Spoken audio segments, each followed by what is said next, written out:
it feels much better to hand that $7,000, $8,000 over to the contractor with that confidence, knowing that you've done all these financial steps beforehand, instead of saying, okay, I'm going to be worrying about payments for the next 12, 24 months in order to pay off this basement that I'm working on. Hey, journeyers. All right. So we have today on the podcast, Andy Hill. Andy Hill is the host of the Marriage, Kids, and Money podcast, which was nominated as Best New Personal Finance Podcast back in 2017. And he's still going with amazing content each week. Each week, he does interview millionaire entrepreneurs, financial industry executives, personal finance experts, and more to talk about our favorite topic, money. He's a debt-free dad and personal finance teacher. He's always striving to teach about personal finance in a relatable way.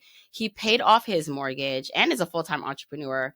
By the way, Andy was on episode 32 of the podcast. So it's crazy because we have over 300 episodes, I believe, at this point, and Andy was way back, episode 32, if you want to hear more of his origin story about him paying off or working to pay off his mortgage. I'm not sure if that time you had paid it off yet, Andy. I'm not sure. Yeah, 2017. Maybe I was in the midst of it. Talk about a journey, right? Yeah. And, so if you want to hear more of his backstory, you can listen to that episode. I'm sure we'll touch upon some things, but here's why I really wanted Andy on the show again. So Andy, I follow you, we follow each other, and you posted that you bought a new car or a car that's new to you. And you posted that you drained your taxable account, to pay for the car. And I was like, oh, what is the tea? I want to hear all about this because here is someone who is living, putting their money where their mouth is when it comes to making lifestyle in the now choices as it relates to their financial independence path. And I wanted to learn more about your decision to do that because I feel like people, journeyers listening, me even, because I'm actually looking for a car. We will be soon. Just thinking about how do we think about making these big purchases? How did you decide to do that? And then there's a whole bunch of other things I want to touch upon too. But sure. I was like, I got to get Andy on the podcast so we could talk more about this. So welcome back. Thank you for having me. I'm excited to talk about this. Yeah, I think that after doing some crazy financial things for a while, some of these bigger decisions like buying a new car can be a little easier. So yeah, I'm happy to talk about it today. Well, it's funny that you say it's easier and I want to know why for you it's easier, because I could see how for some people it could feel harder if you have to switch what your goals were. So I'm assuming, you paid off your mortgage. I think it was in 4 years or like a short time frame. And you were very financial goal minded, it seemed. Yeah. And then so now to kind of switch and take money out of your account to then, put it on a depreciating asset. When you say it's easy, what made it easy? Because in my head, it's kind of hard for me even now. I want to just drive my car until it can't drive anymore. And I hear you. I don't know. Yeah. So what are you thinking? I guess I would say that it's become easier over time because I think as part of my nature as I am a saver, I take pride in saving and building up my net worth or eliminating my debt or hitting goals like mortgage freedom or Coast Fire. Those are cool, tangible, number-focused goals that I've really put my self-worth around a little bit, where it's like, hey, I feel great and accomplished because of it. I have no problems with the things that I've done, but I also want to live and maybe share that once you hit these big goals and you have new money coming in and you've hit all those goals, it's time to enjoy the money. It's time to enjoy it and buy the things that you want, whether those are individual products or services or experiences with your family. Like, the stress and the guilt should wash away because you've checked all those financial boxes. And now I'm going into that part of my life where it's like, okay, we have no debt, we have no mortgage, we've hit Coast Fire, so our retirement is pretty much taken care of with time and compound interest. So any new money that's coming in, should we enjoy our lives a little bit more? And that's kind of the season we're in right now. I love it. I love it because it exactly speaks to the heart of the financial independence journey, or just the conscious journey that I think everyone should be on when it comes to money, because you've done all or most of the things. I want to say right? Like, we all make mistakes, but there's things you've checked off, like you said. And when it comes to that, like there is room to enjoy, and not only enjoy at the end, but while you're doing it, while you're still pursuing your goals. So let's go back now to the decision that you made to drain your taxable account. So talk Yes. about, and by the way, Andy just mentioned Coast Fire and some acronyms. We will get into that because I think they're very equally important to this conversation and as metrics that we all can measure where we are. But I want to go back.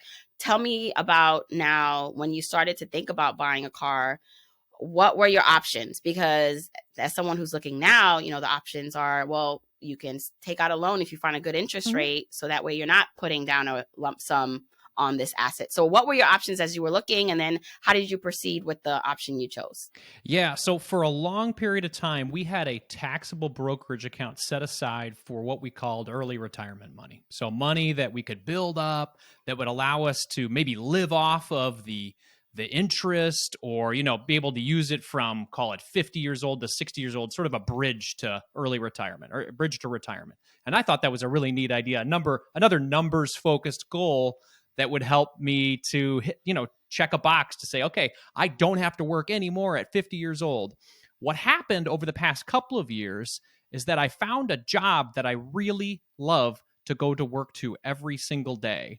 And now that it's been 3 years of me doing that, the money for early retirement just seemed unnecessary. It seemed like this is a moment that won't be coming in the future. Sure, it could happen. I could hate what I do, but if I have money set aside for, I guess, you know, transition into something new, call that like FU money. There's a lot of acronyms here, but like money that will help transition me into the next thing that I want to do that I might enjoy, then I don't think I need hundreds of thousands of dollars in a taxable brokerage account to help bridge myself to early retirement anymore. So with that insight, and actually mostly a kick in the pants from my wife that said, dude, use this money, enjoy yourself, you've worked so hard, you don't need to early retire anymore, you love what you do, I love what I do, we both work part-time, what else do you need this money for?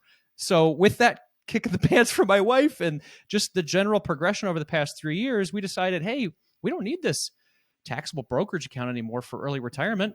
Why don't we use it for something that we really enjoy? And for us, that's a family vehicle right now that still looks pretty cool. That's electric. So we ended up just draining the $50,000 that we had in our taxable brokerage account and using it to buy a new car in cash, which was a lot of fun.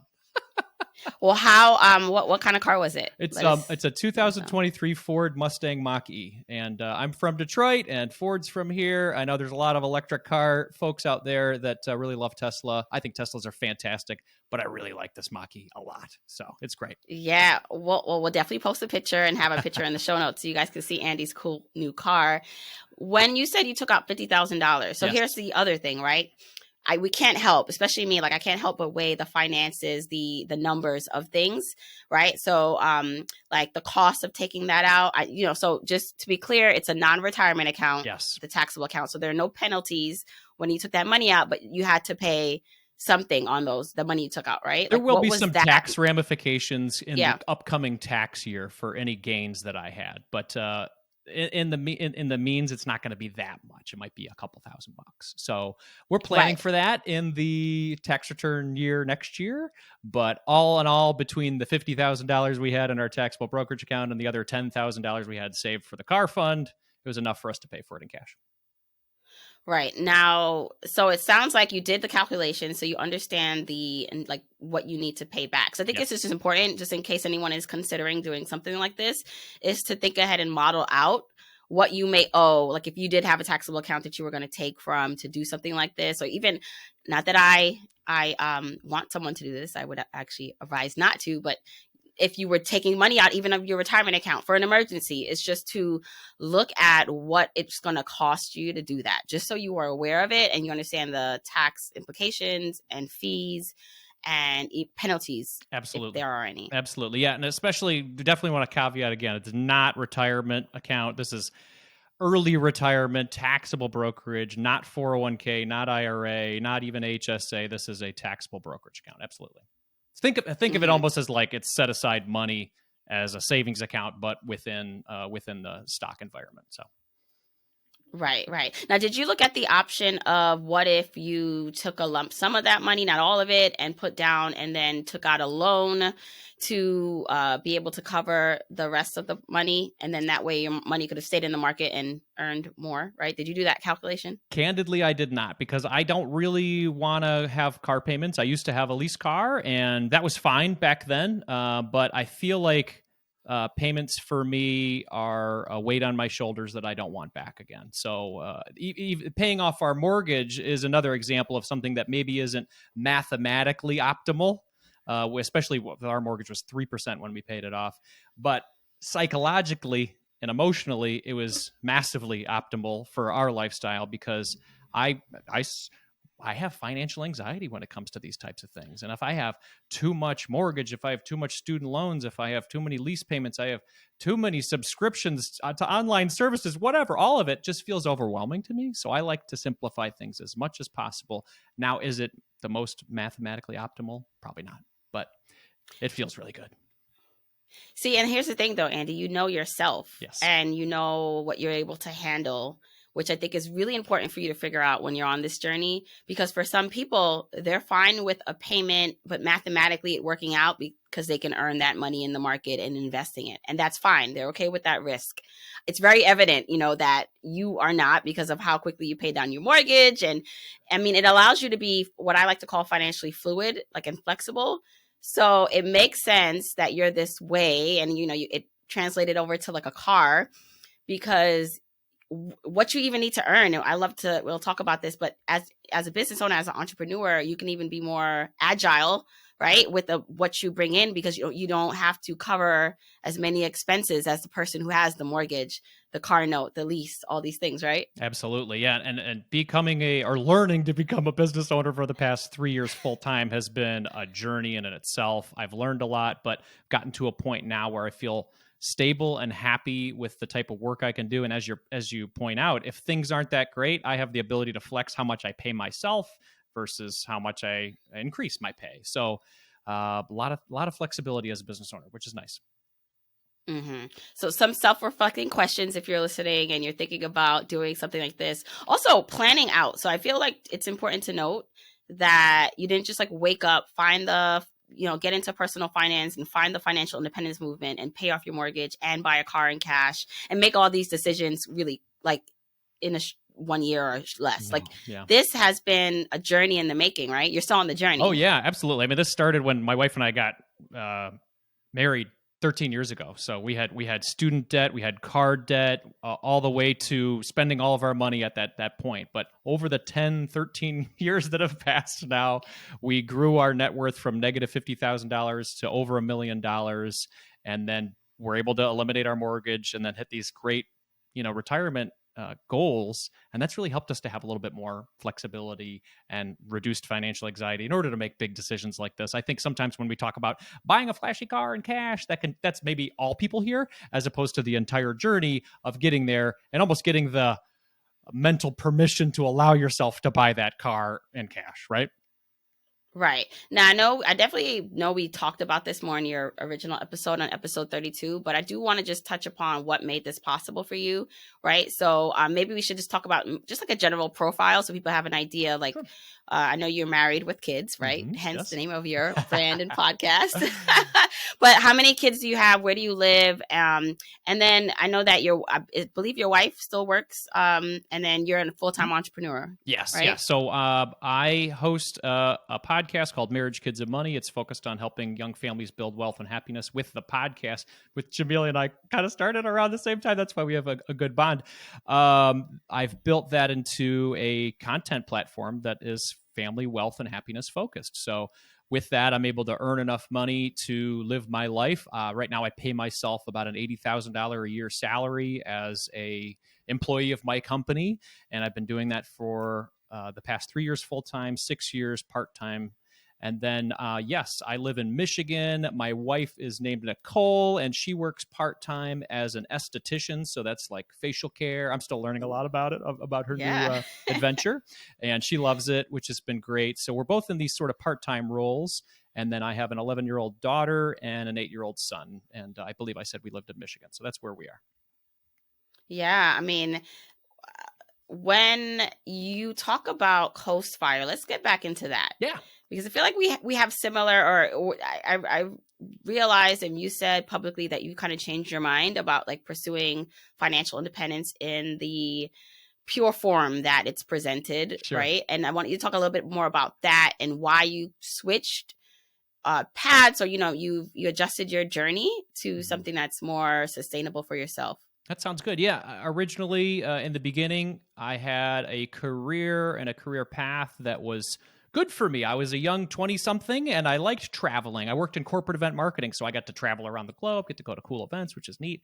Then I got married, and then I had kids, and I had people that I wanted to be around more. I didn't want to work on the weekends and nights and stuff like that. So my job quickly became less of something that was fun and enjoyable and more of a burden and keeping me away from the people that I love. So but I was stuck. I was stuck at that point. I needed to make that money to pay for the lifestyle that my wife and I had.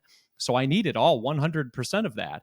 As we continued to learn about personal finance and ways that we could optimize our finances, we figured out ways to save a lot more as I increased my income. So there was a period of time from maybe of 10 years where we saved 50% of our income. And to me, that felt fine and normal because I wanted out. I wanted to save so much that I could get out. And that's sort of the crux of financial independence. The FIRE movement is save aggressively now so that you can have decades of complete freedom. And over time, again, that was fine for me because I don't mind depriving myself as much. But my wife was like, hey, pal, like we got to live today too, man. We're in our 30s. We got young kids. Let's have some fun. It's not all about maximizing tax advantaged retirement accounts, pal, And I'm like, you're right, but I got to get out of this thing, and I want to save up enough so we can get rental properties, and that way we can have enough to maximize our, passive income. And she's like, buddy, we're at a crossroads here. So actually, this kind of led to a lot of marital fights, and we ended up going to marriage counseling because of it, because it was one of those things we just did not see eye to eye on. And through the marriage counseling, which was about 6 to 9 months of us going there and really taking time to speak to each other on a one-on-one basis and really breaking away from little kids that want all of your attention, was from my side, I had a job that I didn't like, and I wanted to get out of it. And then on my wife's side, she wanted to enjoy more life today. These are two both very reasonable things that we were working on together. So through marriage counseling, through a little bit of, me letting go a bit, we realized that why don't I just take this leap into entrepreneurship and try to do something that I might like? And maybe we won't be saving as much money, but the way we're saving money now, we're pretty much going to be able to have these jobs that we want to have and enjoy the life we have without saving 50%. So we didn't really have a need to save and invest for early retirement anymore because we had done so well for that 10 years period of time. We paid off our mortgage. We saved up to around that time about $500,000 in our retirement accounts. So when we talk about Coast Fire, that's essentially just letting time and compound interest let your retirement accounts grow. And doing some calculations, we said, wow, if we don't put nearly anything in there anymore, it's going to allow us to retire comfortably in our 60s. So with those epiphanies and my wife's encouragement, it was just like, all right, why not? Why not? Why don't we do this? We've done a lot of the great things. We've checked the boxes. And why don't we try to enjoy more life today while doing work that we enjoy today? Right. And so the Coast Fire, it's funny, I'm, working on finalizing edits to my book. Well, kind of just in that editing phase. And one of the concepts or things I'm talking about is Coast Fire, of course, and how to measure that. And the fact that you can, the idea is that you can coast, you don't have to put your income that you're bringing in into long-term retirement investing or long-term financial goals. You can use it on your current lifestyle and or financial goals you have today, or the short-term goals, which frees up a lot of money. So it allows you to actually earn less and have more flexibility in your life. So, it's funny because as you talk about not liking your job, which I feel like most people who join the financial independence, retire early, the FIRE movement, that's usually the motivation. It's like that I hate my job, I don't like my job or commute, and they want out, which was mine motivation. And then I think really ultimately is about just finding something you enjoy doing in the meantime until you reach your level of of financial independence. Now, here's where you and I differ, which I love. I love talking about this because you say, because we are in similar, spaces. You have your own business content platform. I consider myself Journey to Launch a content platform and a writer and all these things. And I love how you're so secure in feeling like and knowing like you want to do this until you reach standard retirement age. Sure. And here's why knowing yourself is so important, because while if I could do what I do now and not, I don't need to earn millions, but let's just say I earn what I'm earning now until I'm 60, like I'm fine to do this too, because I feel like I have a very balanced life of work and fun. I feel like most of the time I'm actually doing other things than working, which feels great. But in my head I still have this, not fear, but I still don't want to have to do it. Like I still don't want to have to, let's just say next year or 2 years, I'm like, you know what? I love Journey to Launch, but I want to take a break from the podcast. I want to be able to do that. Right. Yeah. And so in my head, even though I feel like I found something that I really enjoy and brings value, I still have that goal of reaching financial independence, which puts a little bit more pressure on me, before the standard retirement age, because I'm like, well, then that means I need to figure out a way to save and invest more, but I still want to live my life. Cause like I have a partner who's like, I'm trying, what are we, like, we're working hard for what? Let's buy a car. Exactly. Right. Right. So I love to like talk a little bit about that. Like, is there any fear that you will in 2 years wake up and not want to do that? And how do you do this? And how are you thinking about that? Okay. Well, maybe I could be successful in this episode, and maybe you and your husband could get a car if I explain it well enough. Here we go. So what I think is that I totally agree with you. I'm afraid that in a couple of years, I might be old news. People don't want to hear what I have to say anymore, right? This is neat, all this marriage, kids, and money stuff. But now your kids are off to college. What do you have to say about marriage, kids, and money, right? So yeah, there's a fear that maybe I won't get hired, or I won't make any money, or I'll get sick of it, right? And that can happen with a lot of jobs. What I would love to encourage you and maybe your listeners to consider is, instead of amassing hundreds of thousands of dollars or millions of dollars in either real estate or stocks, that we consider the FU money as the bridge to something new, to something better, for that sabbatical that you might need to bridge you into the next thing. Because I've talked to a lot of retirees that have ceased working, and they are really looking for some sort of purpose and meaning. And I know that for a lot of people who've been working hard for financial independence, you're like, yeah, proof. I want to try that, Andy. I want to try not working and see how much I hate it, right? But I think that if we can give ourselves just a pause, some time to reflect on what we want to do next, whether that's now in our 30s or 40s, or later on in our 50s and 60s, if we allow ourselves to do that with a big bucket of money, like call it a $50,000 or $100,000 saved up, that will give you that bridge to say, what do I want to do next? And breathe for a month, 10 months, 2 years, whatever you decide that break is. Use that time to decide what you want to do next, instead of saving hundreds of thousands of dollars or millions of dollars to early retire. That'd be my counter argument. No, it's really great, because it's a reminder, which I preach and talk about all the time. And I do believe is that while you're on this path, it's about who you're becoming while you're doing it. Like I always say, we are our best assets. Yes. Anything can be taken away from us, or, in terms of market crashes, not to be all negative, but you just never know, right? Sure. But if we have been building ourselves up, learning concepts, paying off debt, investing, doing things, becoming entrepreneurs or side hustling and trying new things, like the skill sets we obtain, they will always be of a benefit to us to help us in the next phase of our life, even though we don't know what that may be. So in my case, even though sometimes I get a little worried, because I am like, I take risk. I'm a calculated risk taker, but I do like to have I like things that are sure, or I know that there is stability.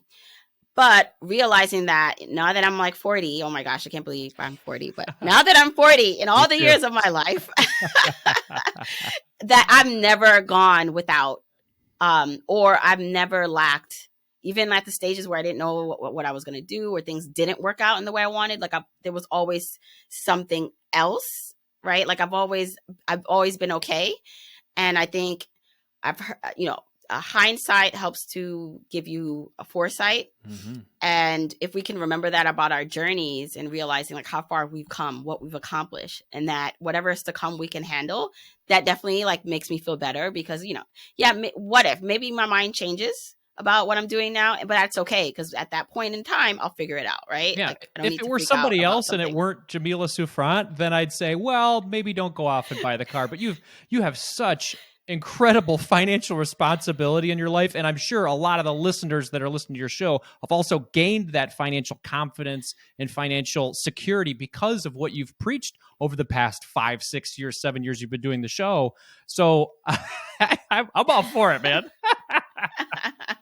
Well, we are definitely we're definitely looking into getting cars, so that is something we're doing. It's just about finding the right one. So I'd love to hear. So just, maybe someone else is looking at buying cars now. What are some of the things that you've considered when looking at cars? What are some car buying tips to help us as we're looking for some cars? Sure. Yeah, I'll talk about my experience. And yes, it goes from a wide spectrum. I'll say the first spectrum is drive the thing you've got, Andy, until it just blows up or just goes into the ground. And I had that for about 14 years. I had my 2010 Audi A4 or 13 years.